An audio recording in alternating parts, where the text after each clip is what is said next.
Bapak Ibu Dewan Guru SMP Negeri 19 Pesawaran. Assalamualaikum warahmatullahi wabarakatuh. Puji syukur karena Allah Subhanahu wa Ta'ala kita rahmat dan hidayahnya, alhamdulillah kita bisa berkumpul di ruangan ini dalam acara destinasi Ibu Novita selaku calon guru penggerak. Tak lupa pula sholawat dan salam selalu kita haturkan kepada junjungan kita Nabi besar Muhammad Sallallahu Alaihi Wasallam. Baiklah Bapak Ibu, untuk meningkat acara, saya akan membacakan atau tertib kegiatan kita hari ini. Yang pertama yaitu sambutan dari Ibu Kepala Sekolah. Yang kedua yaitu acara inti, di mana nanti Ibu Novita akan memaparkan tentang budaya positif. Yang ketiga, tanya jawab atau umpan balik dari Bapak Ibu. Baiklah, sebelum kita memulai kegiatan, mari sama-sama kita membaca lafaz basmalah. Bismillahirrahmanirrahim. Acara selanjutnya yaitu sambutan dari Ibu kepada Ibu Sri, kami persilakan.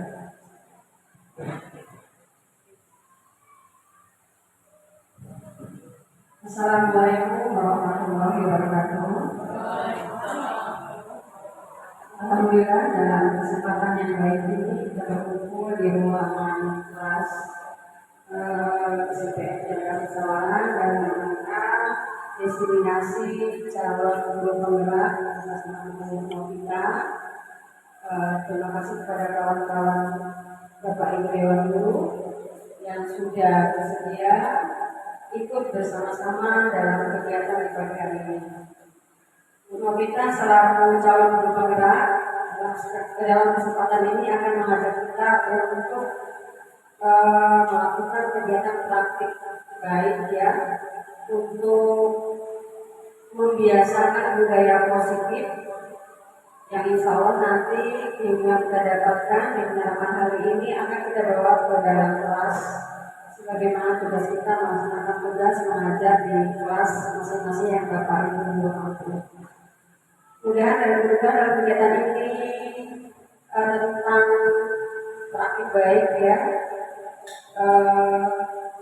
budaya positif yang akan diterapkan tentu saja antara lain mungkin tentang perilaku, disiplin, atau juga semacam kesepakatan kelas yang dari Bapak Ibu Guru disampaikan kepada anak-anak.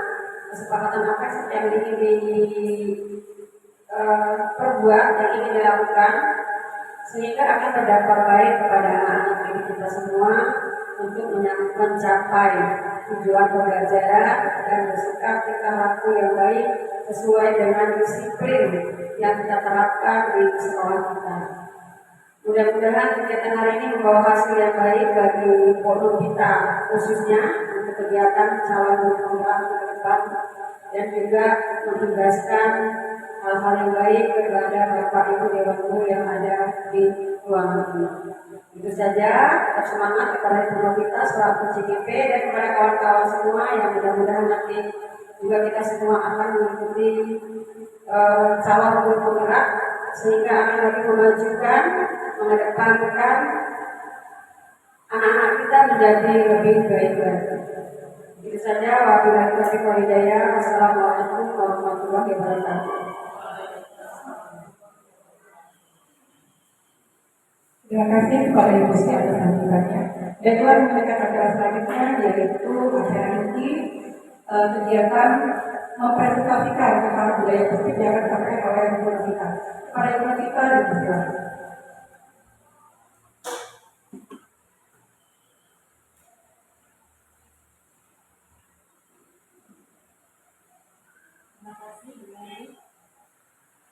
Assalamualaikum warahmatullahi wabarakatuh.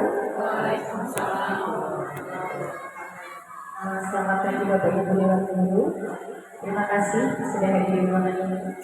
Puji syukur adalah sama-sama kita panjatkan kepada Allah Subhanahu wa Ta'ala yang mana telah memberikan kita kesehatan sehingga pada pagi hari ini kita semua diberikan kesempatan untuk dapat berkumpul di ruang kelas 7A ini untuk dengan agenda destinasi budaya positif.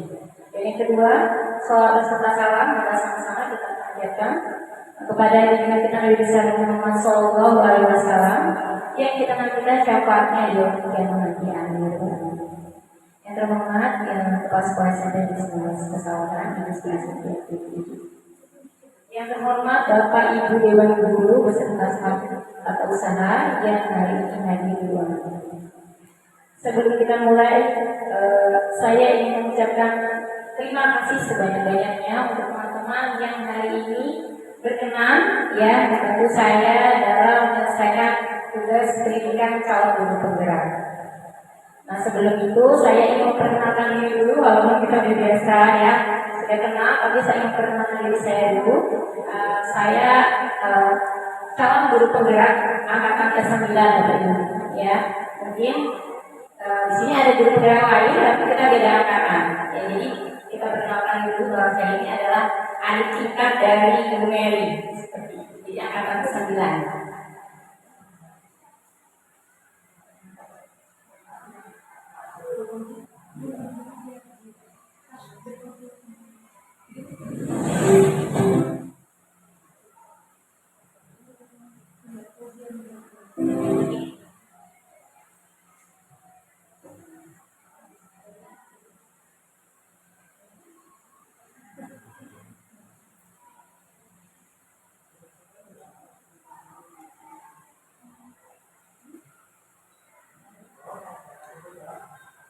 Ibu Guru, ini adalah fasilitator saya.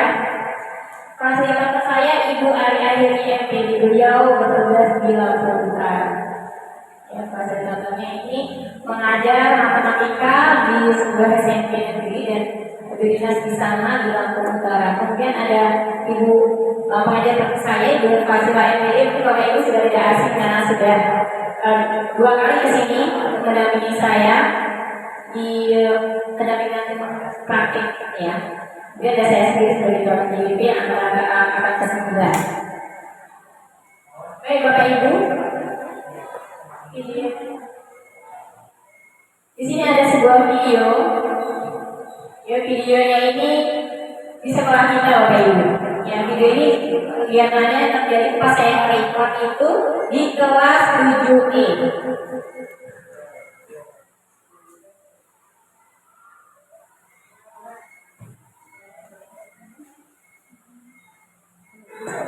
Silakan Bapak Ibu sendiri lihat terlebih dahulu ini videonya.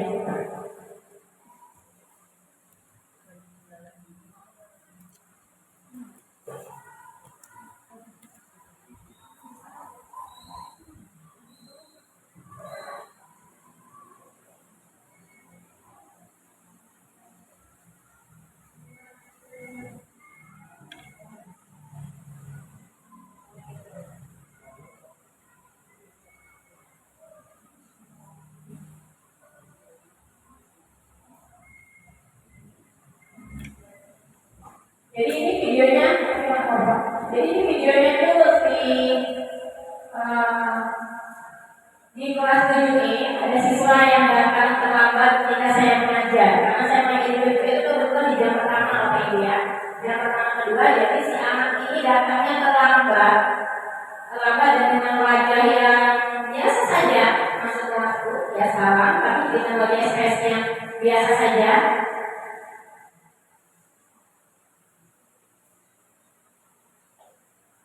Dengan wajahnya biasa saja, ekspresinya Bapak Ibu karena videonya sepertinya sulit untuk diputar.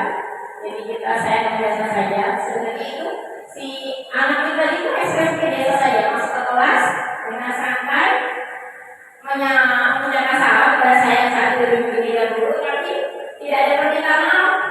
Langsung duduk ketika saya kasih itu mas sebentar, baru dia menghadap saya.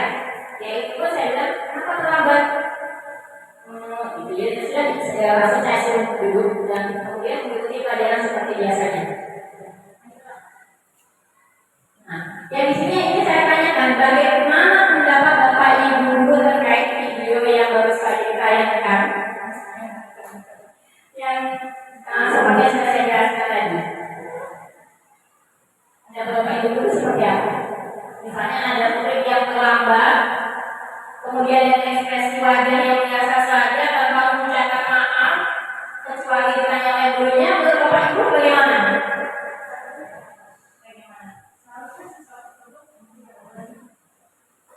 Harusnya sesuatu tersebut tidak diubah dalam sebelum lapor dan nah dari pendidikan tersebut itu mendapatkan suatu informasi setelah dari siswa tersebut menyalakan tuntas kecil berupa siswa tersebut maka dulu silakan komunikasi dengan guru yang saya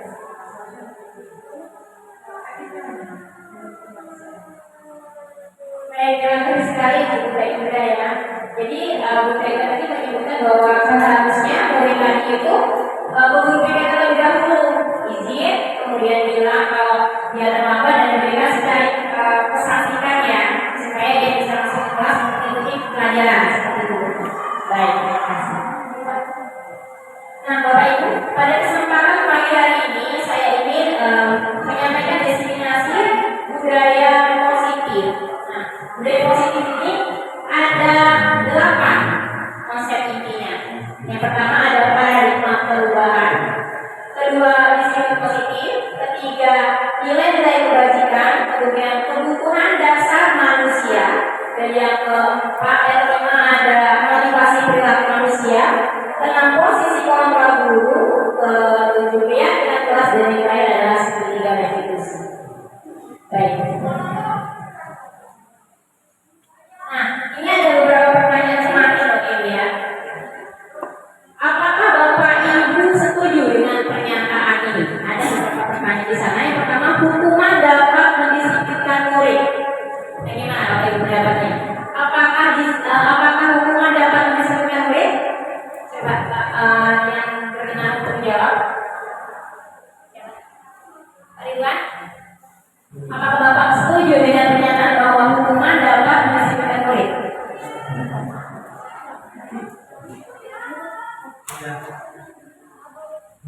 Ada pernyataan hukuman dapat mendisiplinkan murid. Bisa jadi tidak, tetapi ini akan menjadikan murid tidak merasa nyaman, ada rasa ketakutan, ada rasa dia tidak nyaman di kelas karena mengganggu punya itu, dan imbasnya tentu saja belajarnya akan ambil tidak konsentrasi, malah tentu merugikan. Awalnya yang di situ, awalnya itu bisa berdampak kepada. Terima kasih Pak Ridwan ya, baik sekali. Untuk yang pernyataan kedua Bapak Ibu, memberi penghargaan atau hadiah dapat meningkatkan motivasi bagi murid ini sepertinya sering sekali diterapkan. Bagaimana pendapatnya? Bapak Ibu setuju tidak dengan pernyataan itu? Ya, benar. Siapa?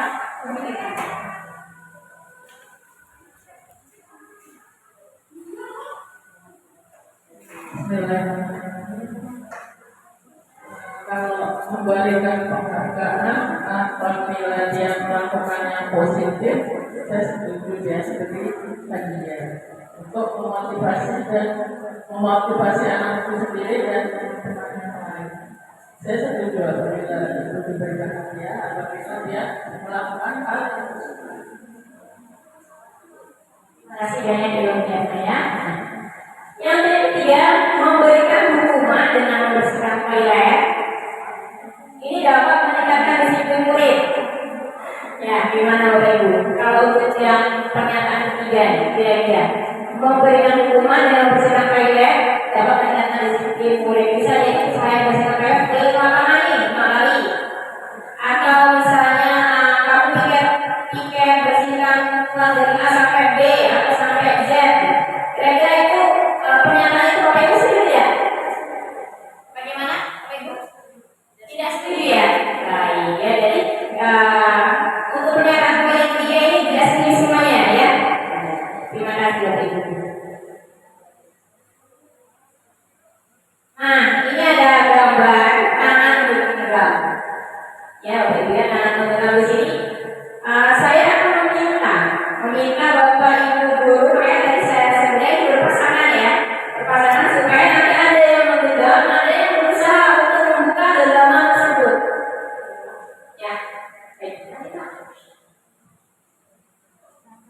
Nah, ini perubahan paradigma Bapak Ibu. Masuk ke poin pertama yaitu perubahan paradigma. Jadi di sini saya punya kertas kecil, ya saya punya kertas kecil. Nanti saya minta Bapak Ibu menuliskan sesuatu yang paling berharga dalam Bapak Ibu, dalam hidup Bapak Ibu. Atau boleh juga sesuatu rahasia, sebuah rahasia besar yang tidak boleh satu orang pun tahu. Ya, saya akan minta Bapak Ibu menuliskannya di selembar kertas ini. Nanti silakan Bapak Ibu tuliskan. Ini satu orang saja ya, satu orang saja yang menuliskan. Satunya lagi mencoba untuk membuka genggaman lagi. Begitu ya Bapak Ibu ya. Sama ya. Yang berdua pasangan. Yang berpasangan boleh Bunda atau Bu Liza, jadinya bergabung bersama. Biar ada pasangannya.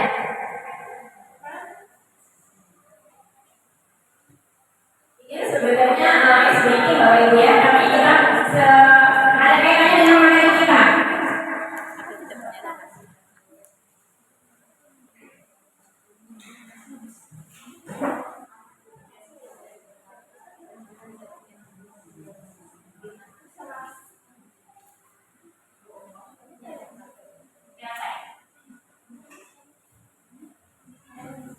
Silakan Bapak Ibu, silakan tuliskan apa sih rahasia atau paling berharga, misalnya punya logam mulia 100 kilogram, itu misalnya. Nanti kita tuangkan dalam sebuah tulisan ya, tulis seperti itu.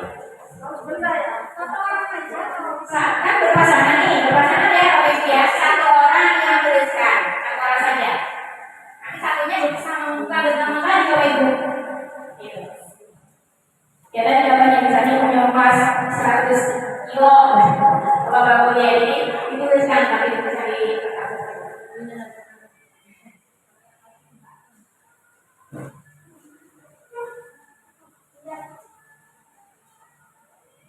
apa saja ya, pokoknya sesuatu yang berharga atau sebuah rahasia boleh.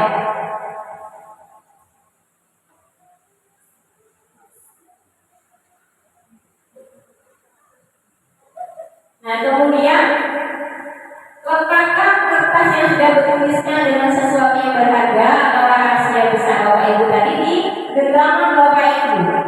Silakan digenggam kertas yang sudah ditulis tadi dan tulisannya digenggam. Ya digenggam berat ya. Kalau sudah teman berpasangan Bapak Ibu ya, silakan mencoba untuk membuka genggaman dari temannya tadi. Ya, satu digenggam dengan satu tangan tuh, ya. Kemudian teman yang lain itu membuka genggaman itu, gimana? Iya, ya, ya gimana? Gimana kita mempertahankan itu ya? Gimana? Misalnya ada rahasia besar yang orang lain, tapi pasangan kita nggak tahu tuh. Tapi orang lain ini membukanya gimana kira-kira? Apa yang terjadi? Ayo berusaha, kira-kira gimana caranya? Ya, kuat-kuatan ya, ya. Tuh katanya kuat-kuatan. Bisa nggak buka kira-kira? Iya bisa. Ya bisa ya. Ya ada yang bisa. Ada yang mau dengan senang hati membukanya. Ada yang senang hati buka genggaman itu nggak apa-apa. Ada kira-kira? Enggak. Ya jawabnya semuanya kompak tidak ya? Baik, terima kasih lagi. Ya, ya silakan yang tadi rahasia berulang rahasia atau sesuatu berharga silakan bawa dimusnahkan supaya tidak diketahui yang lain gitu. Lanjut ya.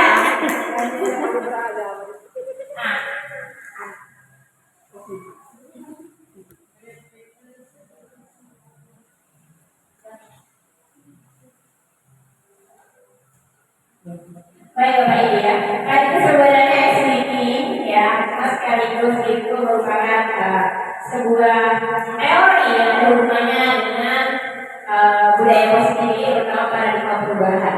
Nah di sini hal pertama yaitu perubahan paradigma yaitu teori kontrol atau ilusi kontrol. Ya. Tapi sebelum kita bahas ini, saya ingin sedikit memberikan gambaran dari yang Bapak Ibu tadi baru bisa lakukan ya, genggaman. Itu sebenarnya begini Bapak Ibu.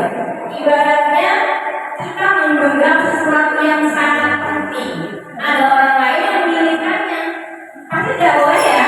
Makanya kita dengan sekuat tenaga berusaha supaya dalam hal ini tidak terbuka dan diketahui orang lain. Bahkan kita sampai terluka ya, kalau orangnya ya kan, ada orang lain tahu nama kita akan terluka. Begitu baik yang terluka yang pertahankan akan terluka lecet tangannya. Begitu pun yang mukanya pasti karena dia dengan sebab tenaga terluka jari-jarinya. Kecuali akan terbuka atas dorongan dari dalam diri kita sendiri. Jadi sesuatu apapun itu harus berasal dari diri kita, jangan dari luar atau faktor luar. Itu sebenarnya dengan materi kita. Nah, di sini ada teori kontrol atau ilusi kontrol. Yang pertama, ilusi guru bisa mengontrol murid. Ini sering terjadi. Ini terjadi Bapak Ibu. Maka saya sendiri sebelumnya begini. Yang sebelumnya menganggap bahwa ilusi guru bisa mengontrol murid.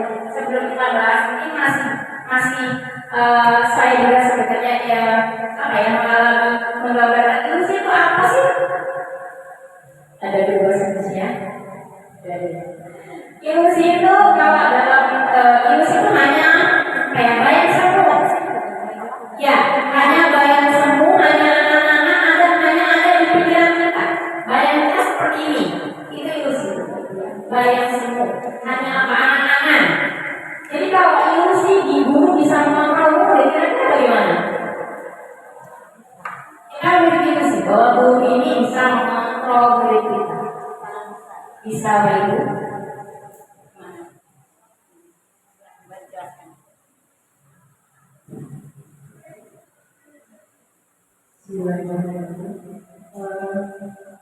Ilusi bisa mengontrol murid. Saya kira di sini bisa digunakan ilusi yang lain. Kalau kita praktek di lapangan dan di murid, tentunya memang menjadi berkembang. Kita juga perlu menggunakan wawasan di mana menghadapi perubahan. Yang kedua, di kajian biologi itu kan ada sistem percakapan antara pria dan wanita, dan berdasarkan sumber tersebut itu seseorang itu akan bisa melakukan apa yang kita minta kalau kita bisa menyesuaikan dengan sistem kerja otak yang bersangkutan. Itu dari sisi biologi, sistem kerja otak. Kemudian dari sisi psikologis, bahwa setiap manusia itu kan dibekali dengan watak atau karakter tersendiri dari Allah. Nah, untuk mempergerakkan orang dengan watak tertentu ini, tentunya kan kita bisa mengenali wataknya, bisa mengenali karakternya. Nah, bonusnya kalau kita bisa mengenali karakter seseorang itu, kalau istilah Jawanya, kalau seseorang itu kita sekateni ya, insya Allah apa sih yang dia minimal, kalaupun belum sesuai dengan apa yang kita harapkan, ada rasa ikut dulu. Misal tadinya mau loncat-loncat atau membuat omongan di kelas, karena kita udah kedekatan sesuai karakter itu tadi, minimal terus mau berbuat yang lebih lagi, syukur-syukur sesuai dengan tangan dalam tingkat kedewasaannya. Nanti anak-anak akan terbuka mindsetnya bahwa apa yang dilakukan itu tidak baik. Memang di sini kita sebagai orang dewasa perlu menambah porsi sabar, pengelolaan emosi, terus tidak mudah menyerah, terus memandang anak-anak itu sebagai makhluk yang sempurna. Itu saja. Terima kasih. Assalamualaikum warahmatullahi wabarakatuh. Baik, bagus sekali ya, Bu. Dan di situ kita tadi bisa saya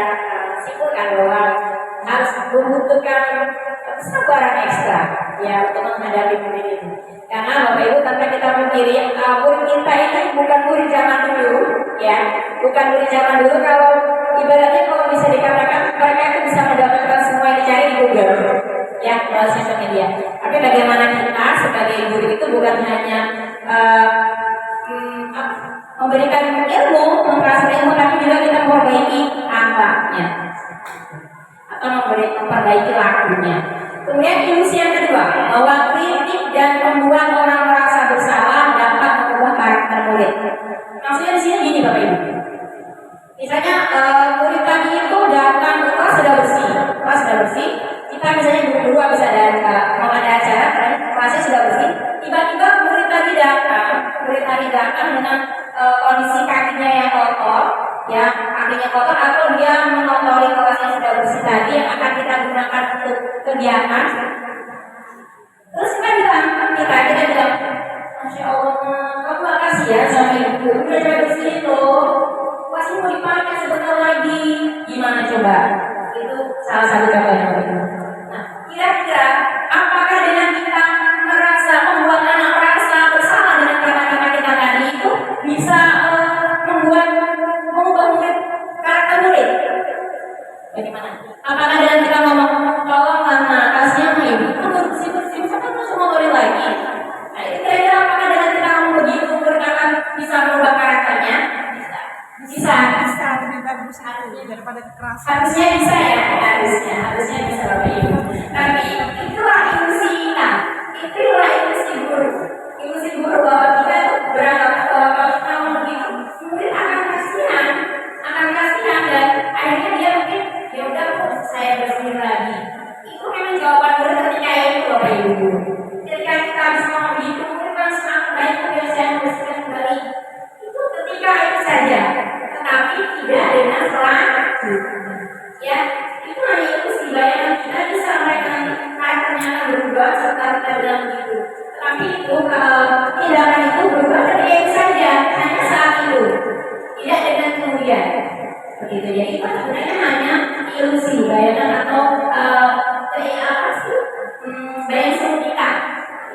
Kemudian yang ketiga, ilusi bahwa semua pengeluaran positif itu efektif dan bermanfaat. Contohnya seperti ini. Ada anak nih yang di kelas itu, ada murid di kelas itu yang nilainya jelek, nilainya semuanya. Nah, terus kita datang ya, kita bilang, ayo kamu pasti bisa semangat. Dia bilang bisa. Apakah itu nantinya akan berimbas dia menjadi efektif dan bermanfaat dia dan kemudian nilainya akan bagus? Ya, kalau ini bisa jadi ya, bisa jadi ya. Kalau untuk murid yang motivasi intrinsiknya atau dalam diri dia itu bagus, iya dia akan berubah. Tapi kalau dia motivasi dalam dirinya saja tidak ada, ya udah sampai pas dia juga tidak ada yang begitu Bapak ya. Nah kemudian yang keempat ada ilusi bahwa manusia dewasa memiliki hak untuk memaksa. Ini yang terjadi. Ya, karena kita merasa Bapak Ibu guru, kita merasa sebagai orang dewasa dan anak-anak kita ini anaknya maksudnya yang lebih muda dari kita, maka kita berhak mengatur dan memaksa dia. Ya misalnya kamu harus nih, cepetan, tungguin. Nah saat itu Bapak Ibu ketika kejadian itu kita memaksa murid, itu mereka mengerjakannya. Tapi untuk selanjutnya tanpa kontrol kita, tanpa ada kita, itu tidak terjadi Bapak Ibu. Contoh sedikit saja, contoh yang sangat kecil yang baru saja terjadi di kemarin saya lagi pakai Bapak Ibu ya. Itu tuh saya bilang, nah ini dan saya ajari, nanti pokoknya buatnya harus dia, jangan sampai ada yang terus. Ketika saya tungguin, belum benang keluaran, saya tungguin bagus. Ketika saya tidak belum mengatur kelompok yang lain, balik lagi mulai seperti ya, artinya mereka itu saya berusaha untuk memberikan pengertian murid dalam anggapan mereka saya memaksa supaya benar kali jangan sampai putus atau dulu. Jadi mereka bisa pelan-pelan, akhirnya malah benarnya kusut. Jadi itu maksudnya di sini ilusi bahwa kita sebagai guru karena kita merasa kita ini orang dewasa, orang yang lebih tua dari murid, maka seperti itu. Ya, selanjutnya Pak. Nah, di sini untuk beberapa paradigma tadi ada stimulus respon dan ada teori kontrol. Stimulus respon itu bisa dilihat Bapak Ibu ya. Di sini yang pertama ada kita mencoba mengubah orang memiliki pandangan yang sama dengan kita. Itu stimulus responnya. Ya. Sedangkan yang harus kita ubah paradigma ini adalah kita berusaha menghargai pandangan orang lain terhadap kita. Saya Bapak Ibu tidak bisa berkata Bapak Ibu menyukai saya. Tidak, ya. Saya tidak bisa membuat Bapak Ibu menyukai saya. Tapi saya yang harus menerima jika Bapak Ibu tidak suka sama saya. Jadi kita yang harusnya mengerti, bukan orang lain yang harus mengerti kita, tapi kita sendiri yang harus mengerti orang lain. Seperti itu teori yang pertama. Yang kedua, perilaku buruk dilihat sebagai sebuah kesalahan. Ini yang sering terjadi. Ada yang punya pengalaman, yang baru-baru saja terjadi. Boleh ceritakan pengalaman yang baru saja terjadi. Perilaku buruk dilihat sebagai sebuah kesalahan. Ada kesalahan murid yang baru saja terjadi. Apa kira-kira itu di sekolah kita atau di kelasnya? Ada? Baru saja terjadi masih berani mana? Ada? Nah, silakan Bu tesnya. Ada. Contohnya saat kita sedang mengajar anak tersebut mainkan sebuah kayu tapi dia dapat dari mana, kemudian dia bina-bina mejanya, akhirnya terjadilah kebaikan itu. Ya, itu yang baru saja terjadi.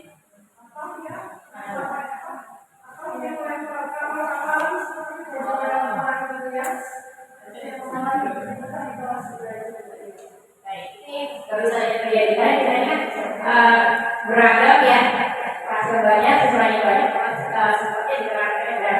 Jadi ini kita stimulus responnya perilaku buruk itu kita harus sebuah kesalahan yang besar. Nah, hanya teori kontrolnya di sini kita ubah semua perilaku pasti punya alasan Bapak Ibu. Pasti akan ada punya alasan kenapa dia tidak ada. Apakah dia bete, ya? Apakah dia tidak suka dengan pelajarannya? Atau dia lagi selek sama temennya? Apa karena nggak ada gurunya, ya? Atau memang dia tuh merasa bosan mau dia punya sibuk belajar, sedangkan dia lagi tulis, atau karena sekejanya lagi saya lagi nggak respon ke dia berusaha mencari perhatian. Jadi anak tadi sesuatu itu terjadi, murid melakukan tindakan sesuatu pasti ada alasannya. Tidak tahu dapat atau bantu itu pasti punya alasan kenapa dia lakukan itu. Entah kalau dia kejadian misalnya di rumah dia bete sama ibunya, dimarahin sama ibunya, atau ada suruh jajan, nyampe ke sekolah dia marah. Jadi kita melakukan tindakan tadi, kesalahan tadi itu pasti memiliki alasan, memiliki dasar. Tapi yang kita lihat jadi di lapangannya ya, kita tidak memiliki alasan itu. Kita seringkali tidak memikirkan alasan tadi apa sih melakukan itu, tidak. Kita langsung membuat dia itu melakukan kesalahan seperti yang ini stimulus responnya. Nah, itu sebuah berarti pelakunya buruk karena membuat kesalahan seperti itu. Kemudian stimulus respon yang ketiga, orang lain bisa mengontrol saya. Nih, orang lain bisa mengontrol saya seperti tadi di SPG kita pertama kali. Ya, berkaitan dengan jumlah makanan. Apakah orang lain bisa membuka? Orang lain tadi bisa membuka ya dengan baik, ya kan? Nah, walaupun dengan segala cara dibujuk, dirayu, ayo buka. Nanti kalian SPG. Bukalah nanti temenin atau bukan kantin. Nah, dengan rayu bukan aja baru sih. Misalnya, ya kita marah-marah. Jadi walaupun kita di hati dimarah-marah, yang bisa mengontrol diri kita sendiri itu teori stimulus responnya. Ya, padahal teori kontrolnya itu ya hanya kita yang bisa mengendalikan kita. Nih, saya contohkan yang tadi ya, Bapak masih ada hubungannya dengan genggaman tadi. Misalnya ini bunda yang gerakan dia megang genggaman nih ya, budaya dengan genggaman tangannya yang ada tulisannya rahasia atau berada tadi. Dan saya coba menggunakannya dengan sekuat tenaga. Saya bilang, ayo buka.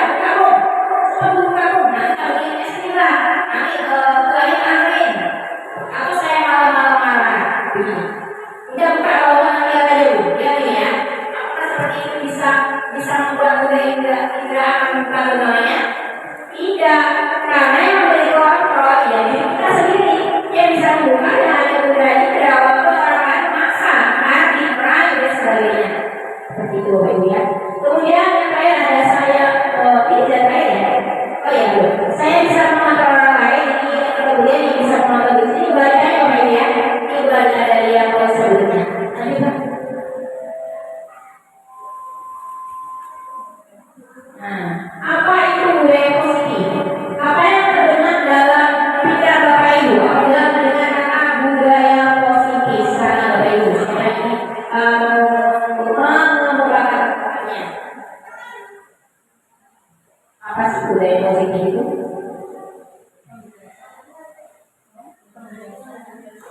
Kebiasaan. Oke, kebiasaan hal-hal yang positif. Ada yang lain?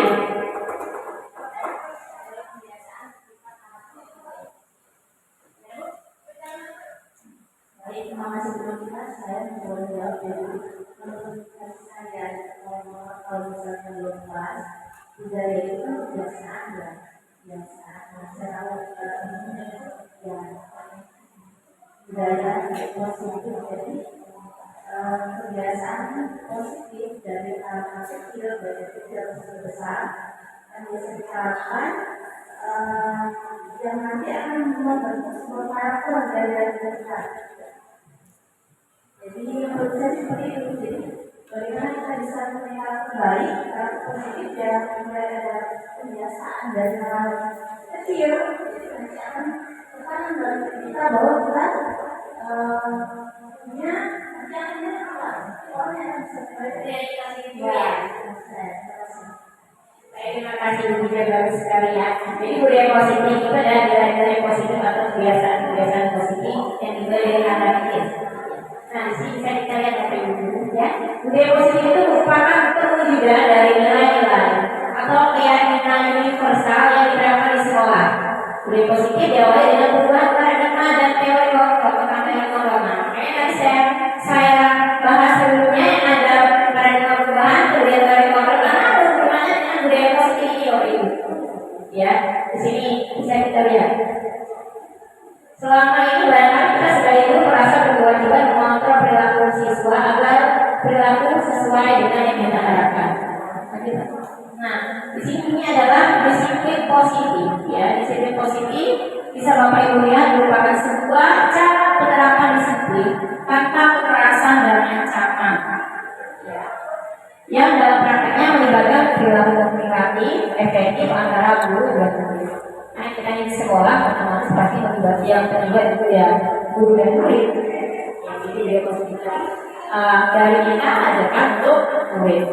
Kemudian di sini tujuan dari disiplin positif yaitu menanamkan motivasi pada murid untuk menjadi orang yang mereka inginkan dan menghargai diri sendiri dengan nilai-nilai yang mereka percaya. Ketika murid-murid kita memiliki motivasi tersebut, mereka telah memiliki motivasi intrinsik, artinya dalam diri mereka, ya, yang berjangka panjang. Nah, ini Bapak Ibu sudah tadi juga sudah sedikit bahas ya bahwa motivasi intrinsik yang ada dalam diri kita itu sifatnya jangka panjang. Sedangkan kalau motivasi eksternal atau dari luar itu hanya sebentar saja. Ketika mereka dalam pengawasan atau ketika mereka hanya dalam pas ketika di sekolah di kelasnya, ketika ada kita maksudnya ada gurunya. Tapi kalau motivasi tadi akarnya dari dalam diri kita itu berkelanjutan terbawa sampai dia ke rumah, nanti mereka berkeluarga dan bermasyarakat. Nah, ini dia nilai-nilai kebajikannya Bapak Ibu. Ya, nilai yang disepakati bersama terlepas dari suku bangsa, agama, bahasa maupun latar belakangnya. Ya, jadi nilai-nilai ini nilai positif ini kita tidak boleh memandang suku, ya misalnya, atau bahasanya beda, atau kulitnya beda, atau kamu dari dusun, saya dari kota, gitu ya. Itu tidak seperti itu. Nah, di sini disiplin akan membawa murid pada nilai-nilai kebajikan yang sesuai dengan profil pelajar Pancasila. Ya, bagaimana kita di sini sudah mulai menerapkan ini Bapak Ibu ya di buku Merdeka. Adanya profil pelajar Pancasila yang pertama yaitu beriman, bertakwa kepada Tuhan Yang Maha Esa, kemudian mandiri, kemudian bernalar kritis, berkebinekaan global, gotong royong dan kreatif.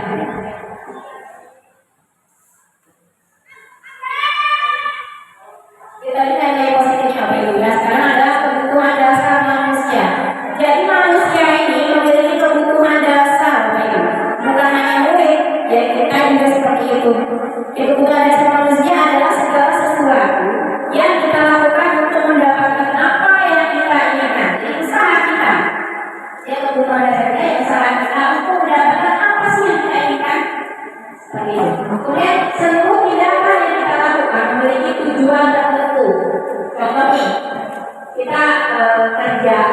Kerja itu untuk apa? Bapak Ibu, jujur saja ya ini. Untuk mencari apa dan Bapak Ibu dan kita? Mencari? Mencari uang ya. Mencari uang. Kemudian kita makan, itu apa? Kira-kira. Supaya kenyang, kita udah kaya, udah supaya kita tidak lapar. Nah, jadi nggak kebutuhan dasar manusia ini. Yang pertama adalah, jadi kebutuhan dasar manusia itu ada 5. Ya, kebutuhan bertahan hidup. Kemudian yang kedua kasih sayang dan akan diterima. Yang ketiga penguasaan, yang keempat kebebasan, dan yang kelima adalah kesenangan. Kita akan bahas satu persatu. Yang pertama adalah bertahan hidup. Bertahan hidup tidak sama yang bahasa saya katakan tadi. Kita itu namanya hidup kita butuh tempat. Makanya disebutkan tidak rumah. Ya, kebutuhannya apa saja? Bertahan hidup itu makan. Ini kita butuh makan untuk hidup. Bukan hidup untuk makan, pokoknya. Makan untuk hidup. Ya, kalau kita nggak makan, kita harus apa sih? Bisa kita bekerja.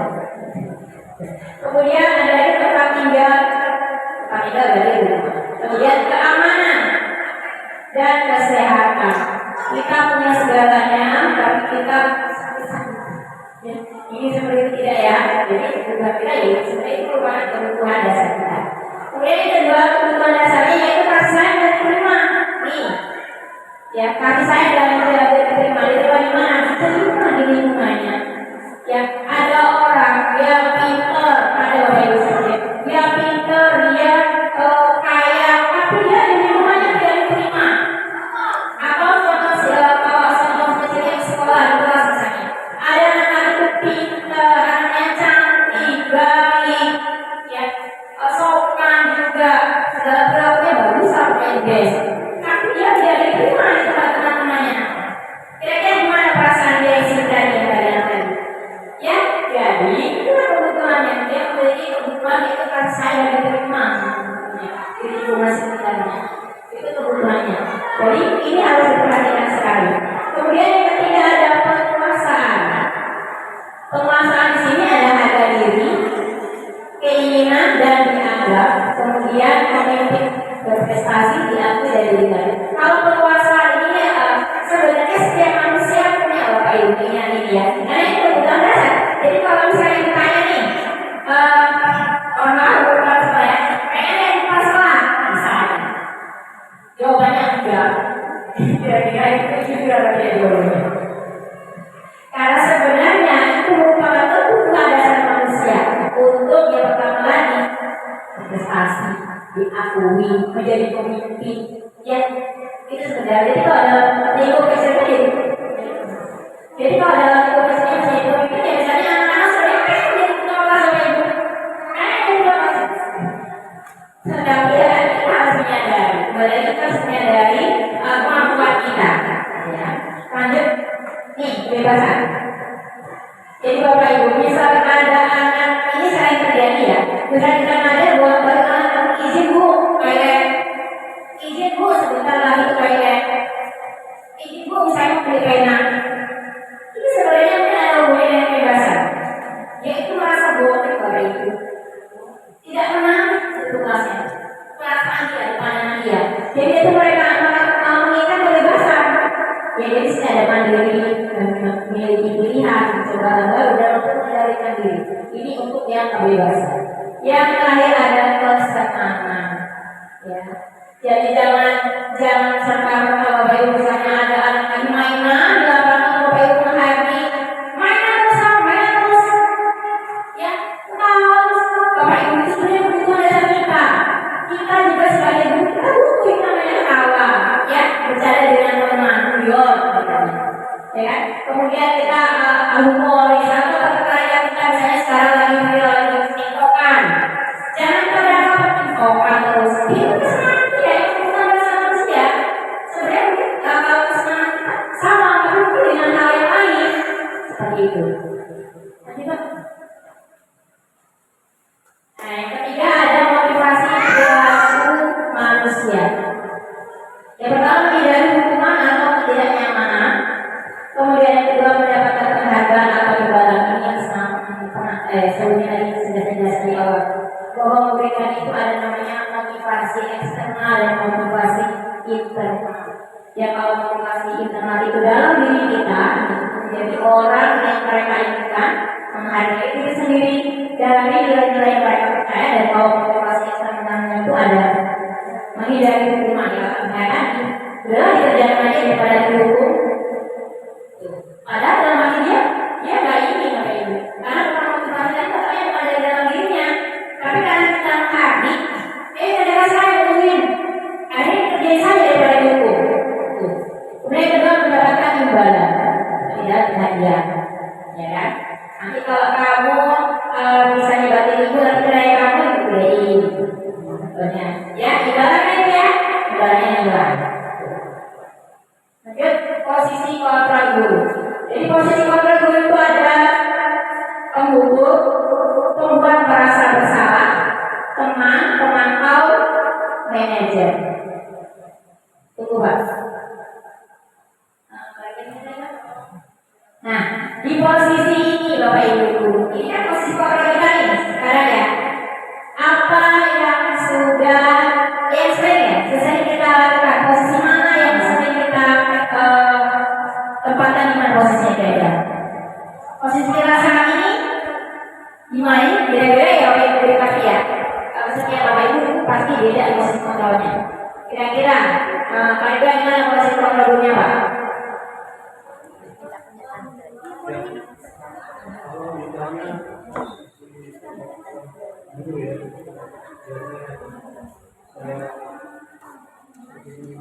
semuanya sudah dalam posisi hukum beberapa kayaknya ya, tentu ini dilihat dari level siswa itu sendiri. Kita kemudian siswa ini bisa kita ada kalau level posisi rendah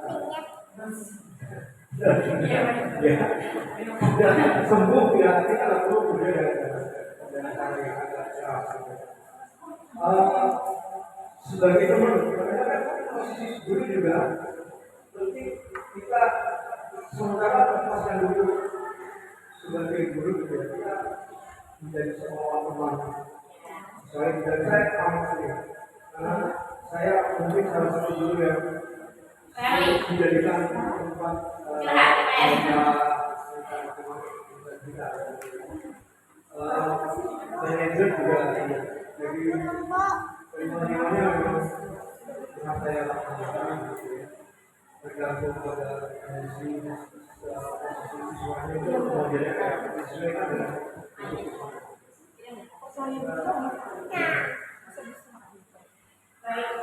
Terima kasih sekali ya. Kita lanjut ke contoh penerapan posisi guru, kontrol guru.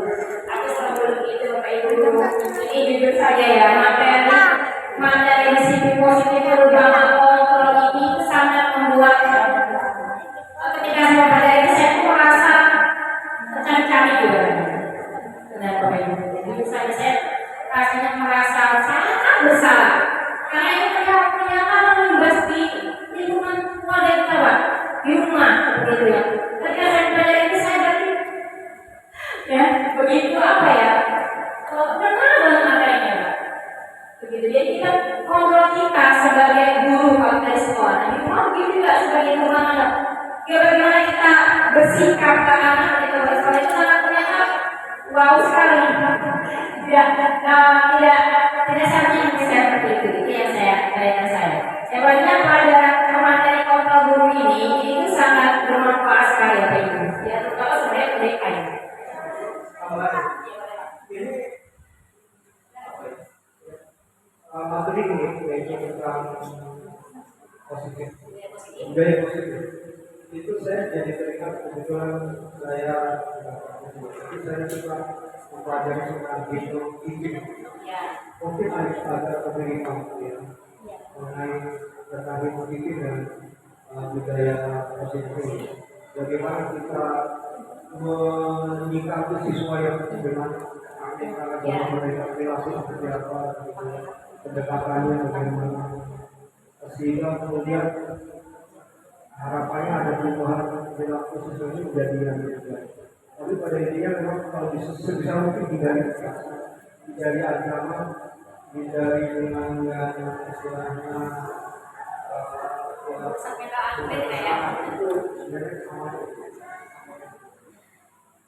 sekali kali melihat diri saya dengan kuncinya. Nah di sini Bapak Ibu ada contoh penerapan posisi kontrol guru. Yang pertama di kasus siswa datang terlambat. Ya, siswa terlambat seperti yang tadi sudah saya katakan. Ya, siswa datang terlambat. Di sini kalau kita sebagai penghukum, posisi kita sebagai penghukum. Yang pertama guru meminta murid keliling sebagaimana lalu. Kita baik. Murid datang telat, kita suruh keliling lapangan, atau kita suruh keliling bersihkan sampah di kelasnya, atau keliling misalnya dia bawa tong sampah dan keliling sampah di kelas lain. Ini sering terjadi, ya. Dan ini saya lakukan juga. Jadi tidak dipungkiri ketika saya dulu menjadi penghukum, sama dengan tugas. Ya Pak Terbantu, berdiri dulu. Ya, ini seringkali ya. Sering jadi pernah juga saya lakukan. Ya. Kemudian yang kedua, ini membuat merasa bersalah. Tolong anak, jangan telat. Kamu sering sekali mengecewakan ibu. Itu kita seolah-olah minta anak mengerti mana sih hati kita. Gitu ya. Padahal ini sebenarnya yaitu membuat merasa bersalah yang harus dikontrol yang kedua. Kontrol yang ketiga yaitu teman, ya. Tentang murid tadi sering kita pengajar negara atau bawahi, akhirnya mereka merasa tidak ada jarak di antara kita, tidak ada jarak di antara murid dan guru. Di sini kalau di tempatnya posisinya sebagai teman. Yang dia sudah lama, bisa murid melakukan kesalahan dari guru. Terus kita bilang ini, telat ya, nanti telat tadi kan. Ya sudah lah, apa-apa lain kali tapi yang lagi ya. Ada tindakan yang menghukum? Ada tindakan menghukum di sini? Tidak ada. Ada tindakan membuat dia merasa bersalah? Tidak juga ya. Karena di sini posisinya sebagai teman. Ya, kamu juga ya. Tapi yang tadi ya. Ini posisi ini kita sebut sebagai posisi kontrol sebagai teman. Lanjut yang keempat itu ada posisi kontrol sebagai pemantau. Dan detail itu ya, kamu sudah melanggar peraturan sekolah dengan datang terlambat. Itu dalam keadaan sudah bagus. Kemudian kamu tahu kan konsekuensinya? Sekarang silakan duduk dan jangan mengulangi lagi. Ini sudah bagus posisi pemantau itu. Tapi di sini masih kurang lengkap karena tidak ada pemecahan atau solusi dari yang telah tadi. Mengambang ini posisinya masih. Sudah bagus ada mengambang, masih ada karena di sini tidak ada penyelesaian yang dia telah tadi harus ngapain selanjutnya supaya tidak telat. Kemudian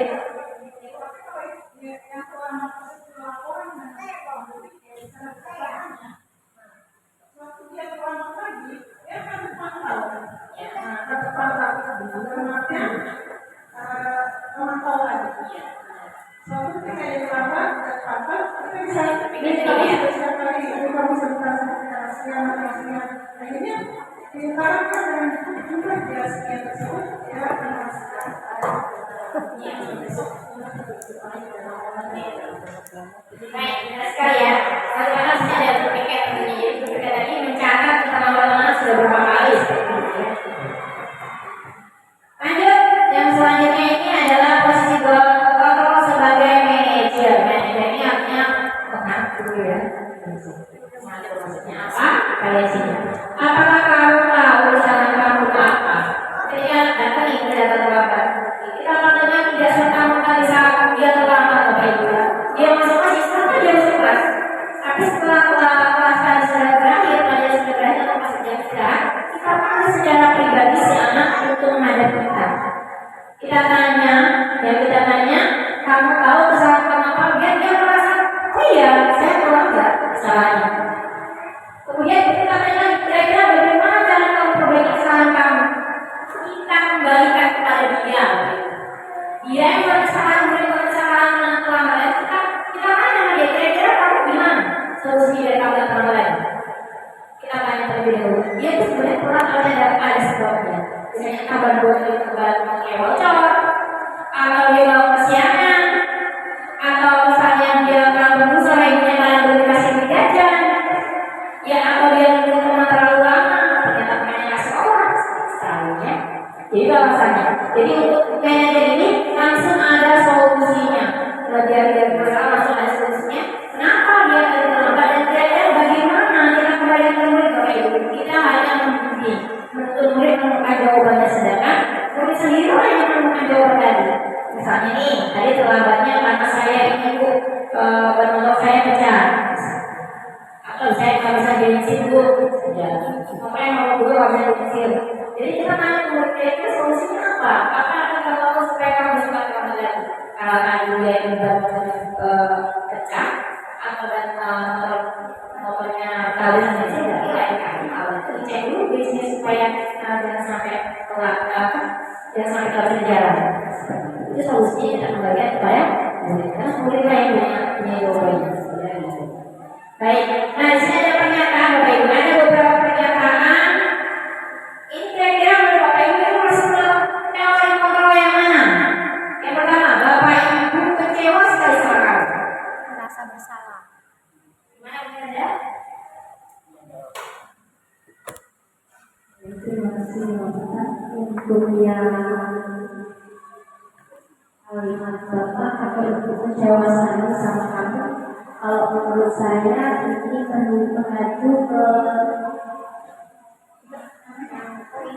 poin yang teori kontrol menimbulkan rasa bersalah, ke siswa. Ini membuat merasa bersalah.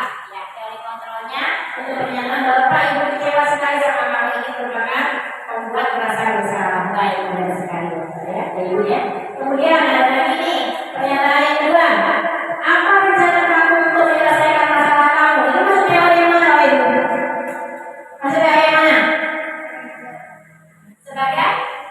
Yes, bagus ya.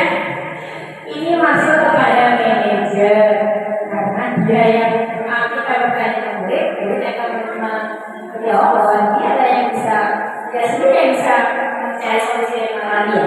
Lanjut, ini lagi ya, ayo anak lakukan dari Bapak Ibu ya.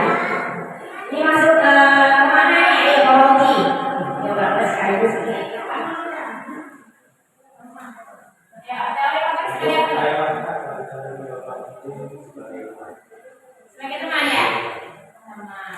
Ada pendapat lain? Ada pendapat lain, Bapak Ibu? Ayo, sebagai penonton atau sebagai teman? Hah? Sebagai apa? Ayo, waktu sebagai apa Ibu? Sebagai pakai sebagai apa? Sebagai besti. Sebagai apa itu? Jadi Bapak Ibu sebagai apa? Teman. Besti ya, kalau sekarang sebagai besti. Baik, Bapak Ibu ya. Kemudian lanjut nih. Ini yang ke pernyataannya. Kerjakan sekarang atau kamu tidak usah masuk kelas pada Bapak Ibu lagi. Ini saya berdiri. Ini gimana nih? Sebagai apa cara kontrol apa nih? Sebagai apa? Sebagai apa Ibu? Teori kontrol ini sebagai apa dia? Sebagai pembuka, teman, manajer, atau sebagai penghukum, sebagai teman, merasa bersalah dan pemantau. Sebagai apa? Penghukum. Ya benar sekali. Ya udahlah, kamu masuk lagi mana? Itu sebagai penghukum. Ya, baik, terima kasih. Ya benar. Silakan keluar. Kamu sudah kasih. Nah baik, dan di sini selanjutnya itu ya ada keyakinan kelas Bapak Ibu. Ada keyakinan Bapak Ibu nanti diharapkan ya diharapkan Bapak Ibu yang menjadi wali kelas ini membuat keyakinan kelasnya Pak.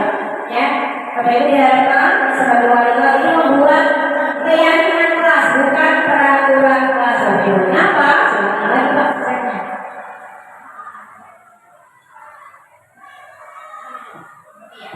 Ya, membuat keyakinan kelas ini di sini poin-poinnya.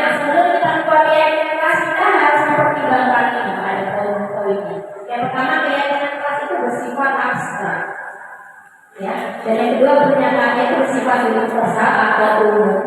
Dan yang ketiga itu pernyataan yang positif, nggak boleh kata-kata yang gini loh, contohnya ini, jangan coret-coret ini, misalnya, itu tidak boleh dituangkan di pernyataan keyakinan kelas. Kata-kata yang negatif tidak boleh, jangan, tidak boleh. Ya. Kemudian itu harus pernyataan yang positif, misalnya apa yang katakan guru ke depannya, bukan pernyataannya begini, jangan kata-kata guru, itu tidak boleh dituliskan di keyakinan kelas. Kemudian keyakinannya itu juga harus mudah diingat, jangan pakai bahasa yang tebel. Makanya di sini poin yang kedua, gunakan bahasa pernyataannya yang universal, yang umum aja, jangan pakai bahasa yang tebel dan juga kamus dulu atau artinya. Ya, kemudian sesuai dengan kondisi kelas atau sekolah. Karena kita nanti Bapak Ibu guru wali kelas ini membuat keyakinan kelasnya, berarti disebut keyakinan kelas. Keyakinan kelas ini yang melibatkan semua anggota kelas atau sekolah. Kalau mengikuti ikut kelas, Bapak Ibu wali kelas itu mengumpulkan murid-murid dari kelas, tidak pelajaran boleh. Nanti Bapak Ibu berdiskusi dengan murid-murid tadi. Keyakinan apa yang akan dibuat? Yang pastinya baik jadi keyakinan apa yang dibuat ke kita kelas dengan murid itu harus kesepakatan bersama. Tidak sama dengan kelas lain boleh. Emang tidak harus sama dengan lain. Karena kelas kita berarti kita keyakinan juga beda dengan kelas lain. Ya, kita ini yang terakhir. Ya, yang terakhir yaitu segitiga restitusi. Ya, segitiga restitusi adalah segitiga sebuah proses dialog yang dilakukan guru dan murid yang bertujuan agar murid menjadi mandiri dan bertanggung jawab. Ya, di sini segitiga restitusinya itu yang pertama menstabilkan identitas, yang kedua validasi tindakan yang salah, dan yang ketiga itu menanyakan kemuliaan Tuhan.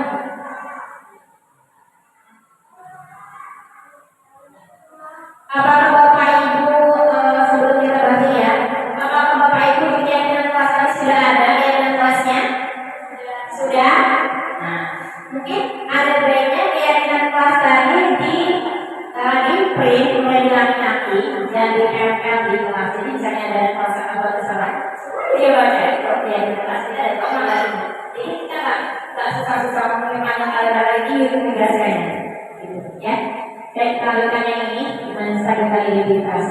Jadi di sini dijelaskan bahwa segitiga restitusi itu yang pertama adalah menstabilkan identitas, di mana di sini berdasarkan prinsip membuat kesalahan adalah bagian dari proses pembelajaran. Jadi ini Bapak Ibu maksudnya. Jadi ketika kita anak lagi melakukan kesalahan, kita jangan langsung menjudge dia, bahwa kamu salah, kamu seperti dan sebagainya. Ya, kita pandang dia itu. Kita menstabilkan identitasnya. Kalau kita tuh menyadari, oh ya, misalnya ini saya, ibu juga pernah berbuat salah seperti kamu. Itu namanya menstabilkan identitas. Jadi itu merupakan sebuah proses. Makanya orang tuh nggak tahu bahasa kamu tadi kurang baik, Bapak Ibu ya. Ada prosesnya, kita sekolah juga nggak selamanya kita nggak pernah ada salah. Pasti ada keluarnya. Itu artinya jadi dalam arti di sini kita tidak boleh mengejar.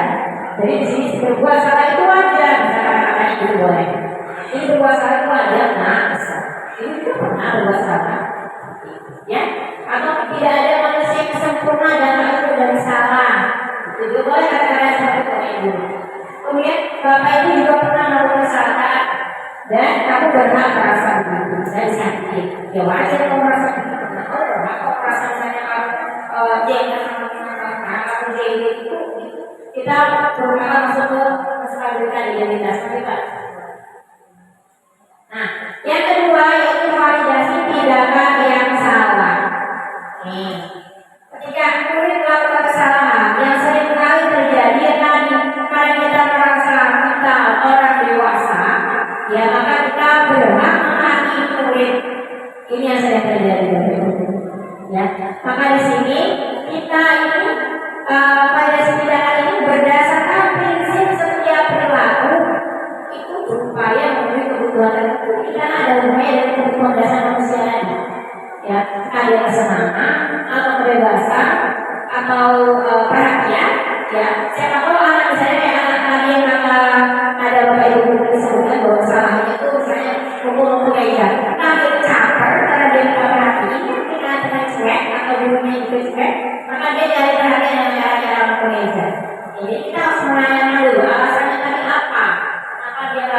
tidak akan disebut. Misal ini dari posisi anak tadi sedang melakukan bersalah. Oh iya Bapak Ibu ya, tadi belum saya sampaikan bahwa segitiga restitusi ini adalah segitiga yang digunakan untuk kita menyelesaikan masalah. Dan ini juga bukan hanya masalah di sekolah Bapak Ibu ya, bukan masalah di kelas, bisa juga di kehidupan yang kita. Ya, di sini poin kedua, padahal kamu bisa melakukan padahal kamu bisa melakukan hal yang lebih buruk dari ini ya. Misalnya ini anak tadi betul-betul meja menggunakan kayu. Ketika kita sudah mengetahui rasanya apa dia betul-betul meja tadi, kita jangan malah bilang, oh kamu bisa yang lain. Seperti itu Bapak Ibu. Kamu kan bisa yang melakukan hal yang lain, tidak dengan cara memukul meja. Kita tidak boleh mengatakan seperti itu. Kita malah mengatakan dia dengan bahasa seperti ini misalnya. Kalau diri kamu bisa saja hukumnya kamu bisa melakukan diri kamu ya hanya untuk meja. Untuk kamu tidak melakukan pidana yang lebih parah lagi, misalnya kamu lempar teman kamu pakai si kayu tadi. Ya, jadi anak tadi merasa tidak semakin disalahkan. Karena kita kan setelah kita bawasan tadi pasti kita akan terbuka pikiran kita. Nah, kemudian yang ketiga kamu bangga karena kamu melindungi sesuatu yang penting bagi kamu. Ini baru juga digunakan kata-kata. Lanjut. Yang terakhir adalah menanyakan keyakinan. Ya, Bapak Ibu guru tadi sudah dibuat keyakinan kelasnya dari keyakinan kelas atau keyakinan sekolah. Nah, kalau misalnya ada guru yang melakukan kesalahan, ya kita tanya apa keyakinan kelas itu? Keyakinan apa yang sudah kamu lakukan? Dan gambaran kelas seperti apa yang menurut kamu bagus dan idealnya seperti apa? Selanjutnya, kamu ingin menjadi orang yang seperti apa? Menjadi orang yang baik dulu, ya berarti harus diperbaiki dong. Kamu sendiri bisa membaikinya. Yes. Nah ini kalau yang menanyakan keyakinan ini didasarkan dari prinsip teori kontrol bahwa pada dasarnya itu kita ingin motivasi secara intrinsik. Ya, motivasi dasar kita itu dari diri kita sendiri. Sesuatu hal kecil itu bisa kita mulai dari diri kita, Bapak Ibu. Ya bukan dari orang lain. Karena kalau ini motivasi eksternal atau paksaan dari luar, itu kata saya tadi sudah kita bahas bersama-sama bahwa itu sifatnya hanya sementara. Ketika kita dalam proses tertekan menghindari hubungan, ya itu posisi eksternal. Tapi sebenarnya yang lebih berkelanjutan itu adalah motivasi internal atau dalam diri kita sendiri. Baik Bapak Ibu, itu tadi adalah penjelasan tentang budaya positif. Ya, Bapak Ibu guru, terima kasih atas waktunya. Mungkin Bapak Ibu guru ada yang ingin menanggapi atau memberikan masukan, boleh atau merefleksikan apa sih yang didapatkan dari pertemuan kita pada pagi hari ini dan siang ini. Harus ada ya Bapak, harus ada dong refleksi diri ini ya. Masa dari sejauh kita bersama tidak ada apa yang didapatkan. Bapak Ibu, silakan maju ke depan Pak. Bu, Ibu dah mau? Di depan. Mana? Ayo siapa?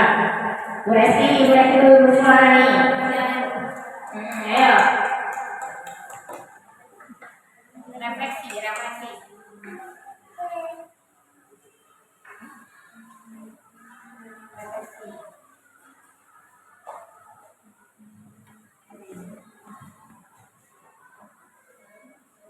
Terima kasih Bu Peter atas kesempatan yang diberikan.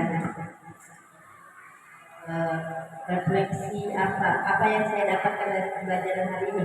Ya, bahwa kita sebagai guru harus bisa mengontrol emosi kita sebagai guru untuk dapat berkomunikasi dengan murid. Bukan sebagai guru dan murid, melainkan sebagai guru dan teman. Jadi murid kita anggap sebagai teman, di mana jika ada kesalahan maka kita akan mendiskusikannya bersama. Mungkin seperti itu Bu, lakukan. Terima kasih sekali Bu Resti ya, bagus sekali. Terima kasihnya dari Bu Resti. Itu yang lain ada yang ingin refleksi lagi tidak? Nah, itu udah ya.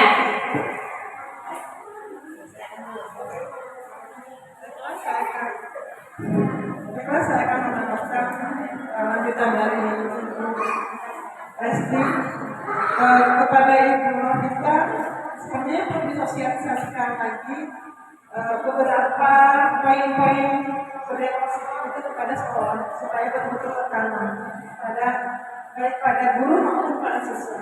Jadi jangan sepintas ini saja, karena memang baik sekali. Itu saja.